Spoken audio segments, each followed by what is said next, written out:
Okay, so if you did the homework assignment, then there was some material in it about uncertainty, right?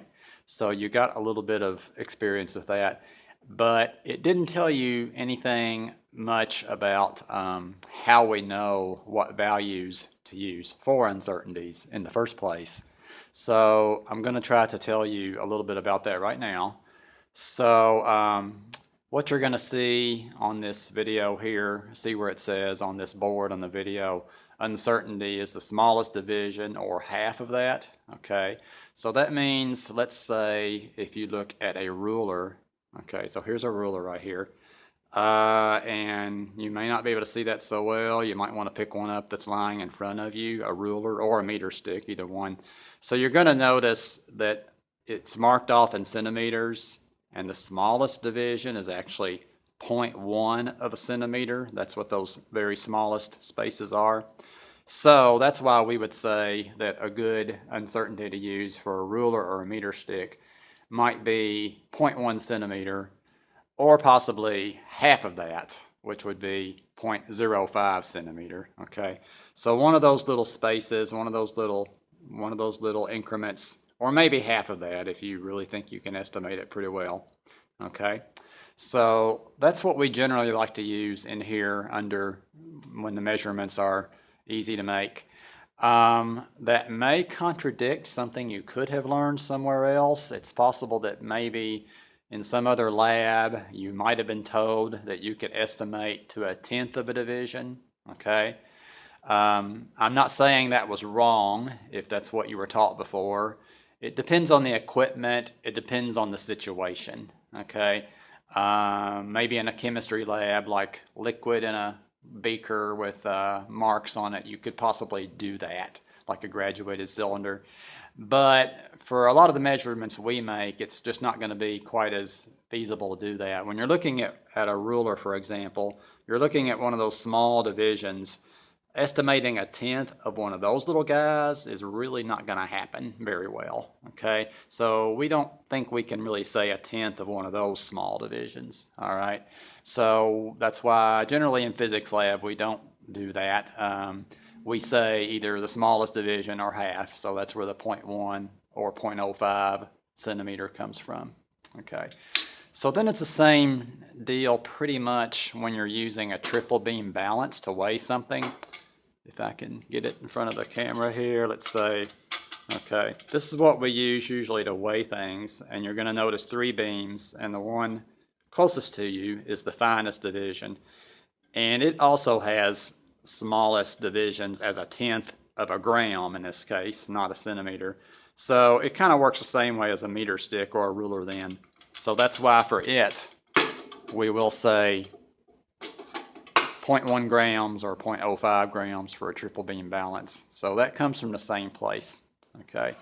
There's also a device called a digital caliper, which is this. Okay. So it has this jaw that can move out and just measure in millimeters. All right. So you could put something in it. Let's say that's completely closed, 0. Let's say I put this aluminum cylinder in it. Okay. So I could measure the diameter like this and measure how many millimeters. In fact, you're going to do that later in the experiment. Okay, so that's an instrument we can use sometimes. All right, it's more accurate than a ruler when you're able to use it.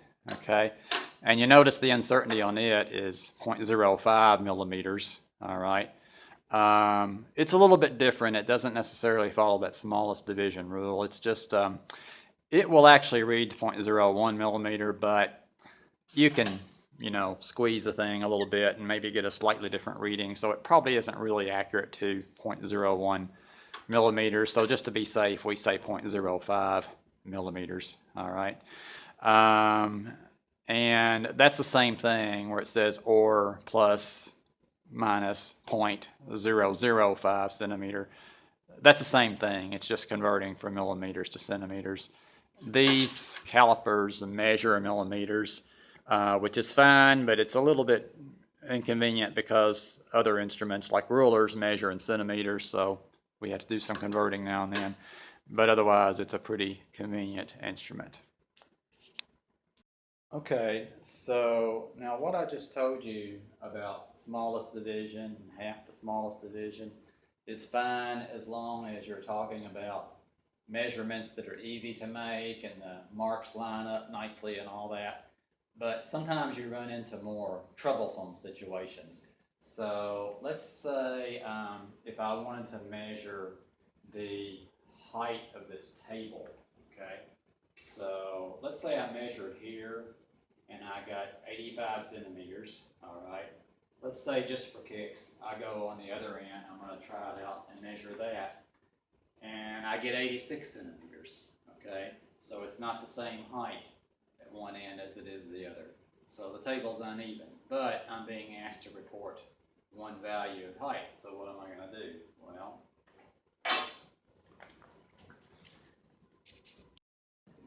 Well, here's one way to handle that. Okay, so my table was 85 centimeters on one end, 86 centimeters on the other end. How about if I just split the difference and say that it's 85.5 centimeters, that's halfway in between, plus or minus 0.5 centimeters. Why would I choose that? Well, if you think of 85.5 plus 0.5, that would be 86. 85.5 minus 0.5 would be 85. So that way it covers the range of possible values that I got, okay? So that would be something you could do on that. It's not to say that that's necessarily carved in stone, like the one way that everybody has to do it, like the one correct way, but it's one way that it could be done, though. It's a way it could be done that would be reasonable, okay? Okay, let's go back to the table and think about another measurement we could make. Suppose I wanted to measure the length of the table, okay? So I've got the meter stick. Let's say this is the only instrument I've got. I want to measure the length of it. Well, I run into a problem right away. The meter stick isn't long enough, okay? So what I could do is, and you've probably made measurements like this before in your life, I could use the meter stick to measure 1 meter and then make a mark on the table. Amazingly, there's already one there. And measure the rest of it, okay? So I get 1 full meter, 100 centimeters, and I get 52 centimeters on this side, okay? So the total table is 152 centimeters long, right? So what am I going to do about uncertainty, though? Okay, well, here's what I can do. I could say, okay, I made these two measurements to get the length of the table. So I measured 100 full centimeters and I had to measure 52 more centimeters. So my total is 152 centimeters. That part's pretty obvious, right? But some people would argue that I could have been off by as much as 0.1 centimeter here and another 0.1 centimeter there. So my total measurement, I should say, is plus or minus 0.2 centimeters.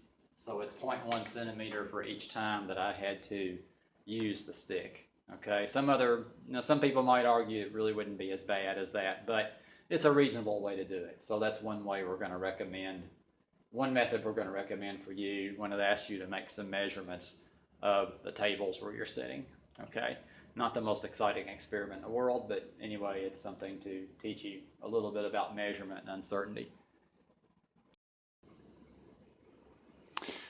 Okay, so what we've been talking about so far all pertains to the measurement experiment, the measurement exercise, and the pendulum exercise experiments. So the other main experiment we're going to do is projectile motion. And so you're seeing on the screen right in front of you, you're seeing on the screen right now the projectile launcher. We usually just call it a gun for short. And you have these little plastic yellow balls, or you have one anyway, and you might have a little blue box sitting on the table depending on which room you're in. You'll have one of these little plastic yellow balls, and you put it in the gun and you cock the gun. You have this rod like this, so it works this way.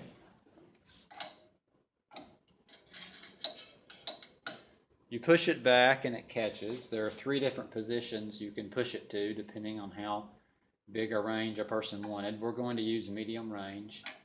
And then you can fire it like this. So watch really carefully. Okay, the ball will get fired. Okay, so that's what happens. You can fire it as many times as you want to. And mark the position on the floor where the ball's hitting the floor. You'll have a piece of, you can take scrap paper and carbon paper on top of that so you'll know exactly where it's landing. Okay, won't be the same exact spot every time, but hopefully it should be pretty close. So you take that measurement and one or two other measurements you make. And this is all done with the ball, or with the projectile launcher or the gun in the horizontal position. Okay. But you're going to take all that data and calculate something else. Here's what you'll calculate. So the gun can also be changed to a different angle other than 0. So there are some little screws you loosen, and then you can drop it down to some angle. Okay. So now you see that it's at an angle. It's not level. It's not horizontal. And the measurements that you made when the gun was horizontal, you take those and you can calculate where the ball should land when you have the gun at an angle like it is now. Okay. Now when a gun's horizontal like it was before, you can fire it as many times as you want to. You can make all the measurements you want. And you calculate where it should land, where the ball should land. But for the angle position, and you're going to actually take that shot, then you only get one shot at that, just one shot, okay? And it's going to have to land where you say it's going to land, all right? So you'll get this, when you're ready for that step, when you've got everything else done and you're ready to take your final shot, then let us know and we'll give you this sheet here, okay? And it's a target, basically. So you'll notice 10 is the number in the middle. So that's the scale that we usually grade most experiments and lab reports on. So basically, wherever your ball hits, that's going to be the score on this experiment. Okay? No pressure at all. So I'll leave you to get to it.